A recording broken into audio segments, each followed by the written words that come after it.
औज़ुबिल्लाहि मिनश्शैतानिर्रजीम बिस्मिल्लाहिर्रहमानिर्रहीम Assalamu alaikum wa rahmatullahi wa barakatuh. Dear brothers and sisters, I welcome all of you with Islamic greetings. May peace and mercy of Allah subhanahu wa ta'ala and blessings of Allah be on you. Rabbi shrah li sadri wa yassir li amri wahlul 'uqdatam min lisani yafqahu qawli. Allahumma tahhir qulubana minan nifaq wa amalina minar riya.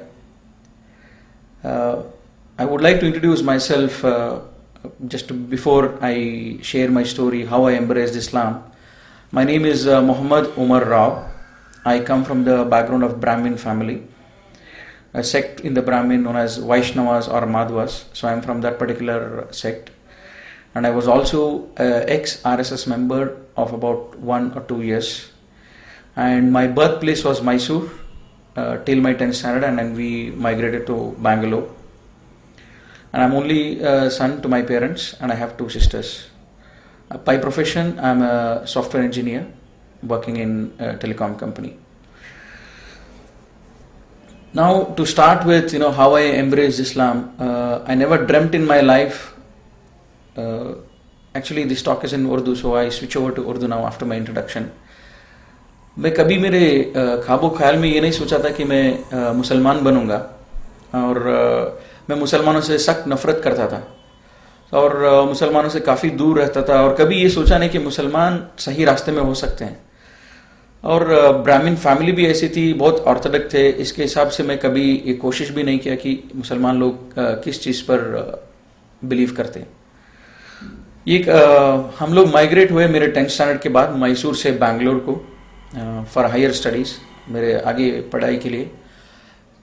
तब मेरे माँ बाप ने decide किया ये एक source of income extra होना चाहिए उनके काम छोड़कर। वो मेरी माँ टीचर थी और मेरे फादर जो है एक टेक्सटाइल इंजीनियर थे, केआर मिल में थे। वो जब बंद हो गया मैसूर में तो केएसआरटीसी में काम करते थे। इतना वो खुश नहीं थे उस जॉब से, लेकिन वो जॉब मैसूर बैंगलोर वो अप एंड डाउन करते थे, वो हमारे साथ में रहते थे। और मेरी माँ बाप ये सोचा कि उनकी जो कमाई है उससे ये काफ़ी नहीं है कि वो हम सब बच्चों को पढ़ाएं, हम तीनों बच्चों को पढ़ाएं, और बैंगलोर में मतलब और आगे बढ़ने के लिए और थोड़ा पैसा चाहिए। इसलिए उन्होंने क्या किया कि पार्ट टाइम में काम करना या पार्ट टाइम में इन्वेस्ट करना उन्होंने सोचा। जो उनके पास पैसा था उन्होंने ये पार्ट टाइम एक दुकान में इन्वेस्ट करने के लिए सोचा। और एक मराठी बिजनेसमैन थे, उनसे उन्होंने मिला, और उन्होंने जब पार्ट टाइम ऐसा कुछ करना चाहते, जब उन्होंने बताया ऐसा, तो उस मराठी शॉप ओनर ने, एक मुसलमान शॉप ओनर थे राजाजी नगर में, उनसे मिलवाया। तो मेरी माँ ने बताया, मेरे माँ बाप मेरे अंकल थे, उनको बताया कि हम एक काउंटर आपके दुकान में, हमारा थोड़ी चीज़ें हम सेल करेंगे और उसमें जो प्रॉफिट आएगा हम वो थोड़ा शेयर करेंगे। लेकिन वो मुसलमान इतने अच्छे थे कि वो कुछ शेयरिंग में कुछ भी इंटरेस्ट नहीं लिया। उन्होंने बोला कि तुमको जो करना है कीजिए, मतलब आप इन्वेस्ट कर सकते हो और उसका फ़ायदा भी आप ले सकते हो। कुछ एक्स्ट्रा उन्होंने चार्ज नहीं किया। और मेरे माँ बाप बहुत इम्प्रेस थे, और घर में हमेशा उनके बारे में बात होती थी कि ये मुसलमान लोग इतने अच्छे हैं कि ये हुनर हमको शॉप में जगह दिया बोल के। लेकिन मैं इससे बहुत नाराज़ था कि मेरे माँ बाप डेली उनके बारे में अच्छा ही बोले जब मैं उनको नफरत करता हूँ।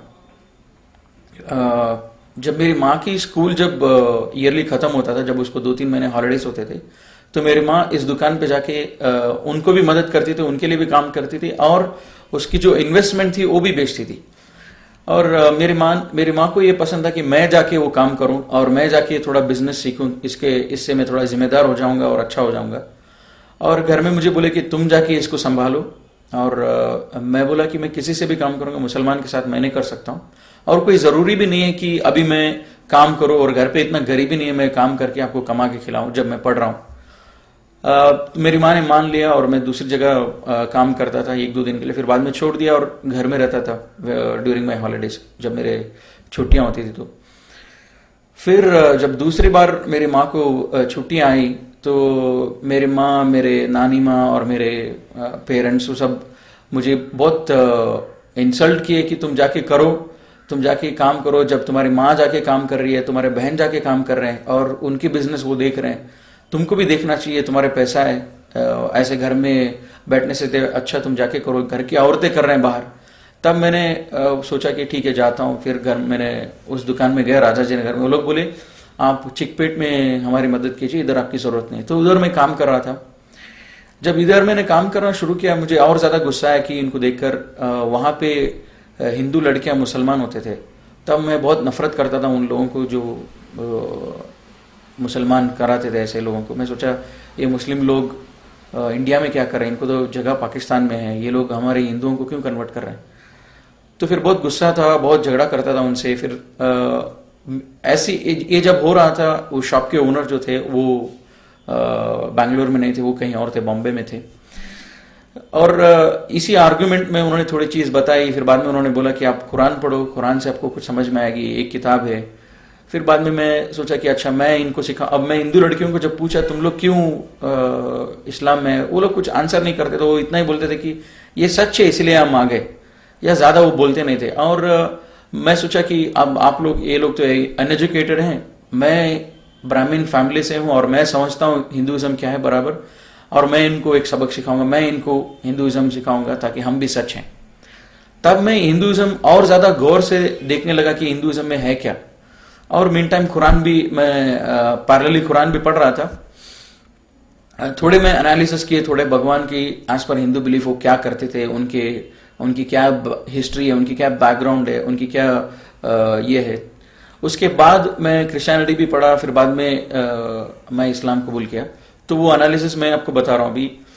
पहले जो थे, जब मैं आरएसएस मेंबर था, हमको डेली सुबह में ये बोलते थे कि राम मंदिर हमारा है, कश्मीर हमारा है, तो ये सब होता था। फिर बाद में मैं सोचा कि राम मंदिर, जब उसको बोल रहे कि राम हमसे ज्यादा, सबसे ज्यादा पावरफुल भगवान है, तो उसके बारे में थोड़ा एनालिसिस किया।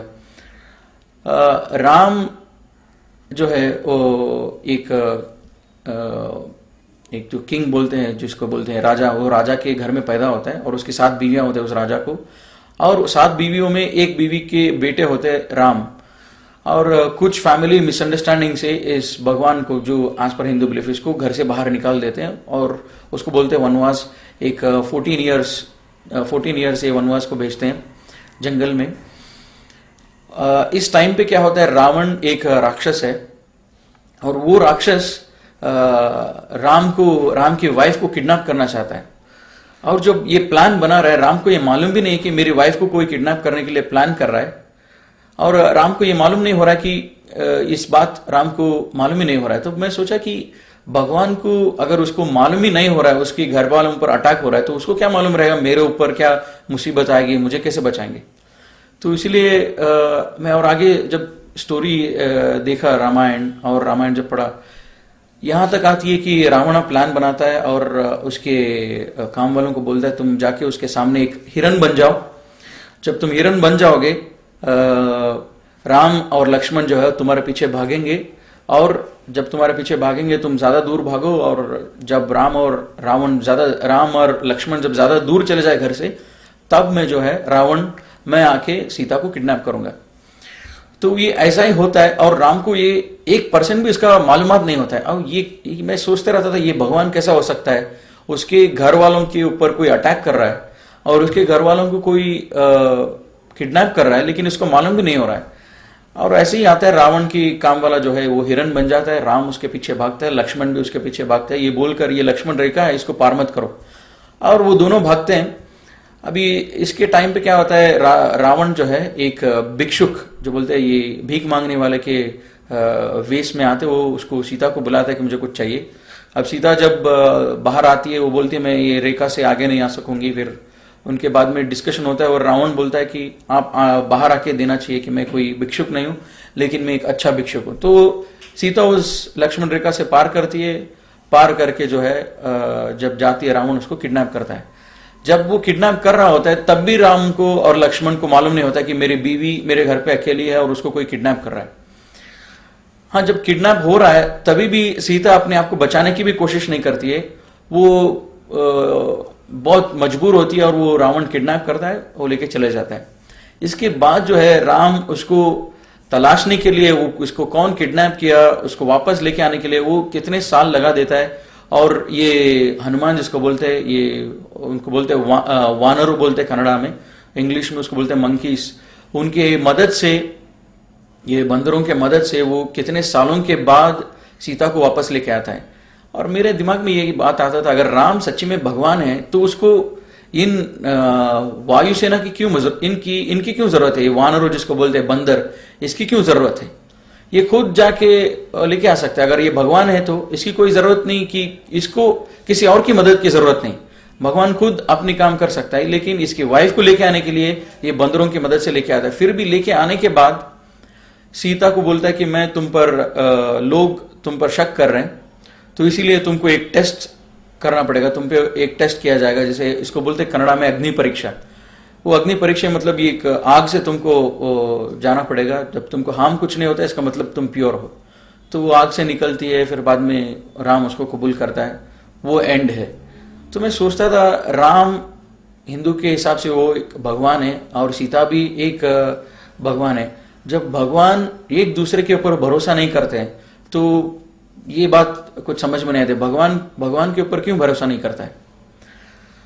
तो फिर मुझे ये लगा कि एक स्टोरी है। अब जब कुरान पढ़ रहा था, मेरे नानी को और मेरे माँ बाप को जब पूछता था रामायण जो है इसको कौन हमको दिया, रामायण किसने दिया हमको, तो वो बोलते थे रामायण लिखा हुआ है एक ऋषि से, वाल्मीकि जो बोलते हैं वो ऋषि ने लिखा है रामायण। तो ये मैं सोचता था मेरे नानी बोल रही है रामायण लिखा हुआ है। जब मैं उसको पूछा कुरान क्या है, वो बोलती थी कुरान जो है मुसलमानों के ऊपर उसके भगवान ने उनको दिया है, ये कोई लिखा नहीं है, भगवान ने दिया है।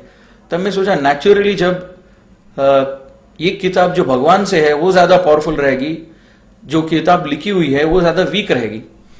तो मैं सोचा भगवान से है कुरान, इसका क्या प्रूफ है? तो मैं तलाश करने लगा और भी एनालिसिस किया, जैसे गणेश है। और गणेश की जब मैं एनालिसिस किया, गणेश भगवान हम इसको मानते हैं जब मैं हिंदू था। अभी पार्वती जिसकी पत्नी है, ईश्वर शिवा जिसको बोलते हैं, ईश्वर एक जो मोस्ट पावरफुल गॉड है, एक मोस्ट पावरफुल सबसे ताकतवर भगवान है। और ये ईश्वर की पत्नी है पार्वती। ईश्वर इतना ताकतवर है, अगर वो तीसरा आंख भी खोल देगा तो वो दुनिया भस्म हो जाएगा, ऐसा सब बिलीफ है। तब तो ऐसी ताकतवर भगवान की ये पत्नी है पार्वती, और वो भी भगवान है, गॉडेस बोलते हैं इंग्लिश में उसको। तो पार्वती उसको नहाना होता है और वो गणेश को बना देती है कि तुम मेरा वॉचमैन रहो। मैं सोचता था इतनी पावरफुल, इतनी ताकतवर भगवान की बीवी को सिक्योरिटी क्या जरूरत है? फिर भी वो बनाती है गणेश को, फिर वो नहाने जाती है और ईश्वरा जो है घर में दाखिल होता है। उसके घर में जब आता है वो पूछता है गणेश को, तुम कौन हो?